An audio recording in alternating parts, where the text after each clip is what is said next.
Il-Ministru għal-Għawdex u l-Ippjanar Clint Camilleri ħabbar li l-ħidma fuq il-proġett tal-Breakwater ta' Marsalforn komplet għaddejja fl-aħħar xhur fejn saru tlesta l-Environmental Impact Assessment, l-istudju neċessarju mitlub mill-Awtorità l-Ambjent u r-Riżorsi l-ERA għal proġett kbir u essenzjali ta' dan it-tip.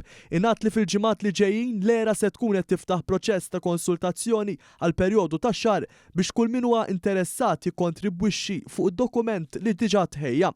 Id-direttur ta' Eko Għawdex Joseph Kutajjar li timexxi l qudiem il-proġett u l-perit inkarigat Frank Muscat ħejjew preżentazzjoni għal dan ir-rigward.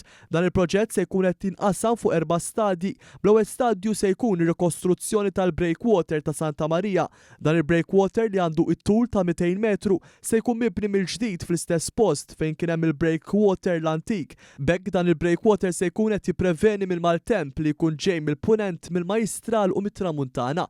Il-Ministru għal-Għawdex u l-Ippjanar spjega li d-disien mażul brabta ma' dan il-proġett li ġie evalwat u milquh mill-Kunsill Lokali ta' Żebbuġ u għantis li jaħaq żewġ kriterji importanti, jiġifieri d-diviża tal-bajja fil-maltemp u li jkollu l-inqas impatt viżiv possibbli. Il-Ministru Camilleri tenna li l-Gvern m'għandu l-ebda intenzjoni li jibdel lil Marsalforn f'xi jott marina jew xi attività marittima relatata u dwar dan hemm qbil anke mal-Kunsill Lokali rispettiv.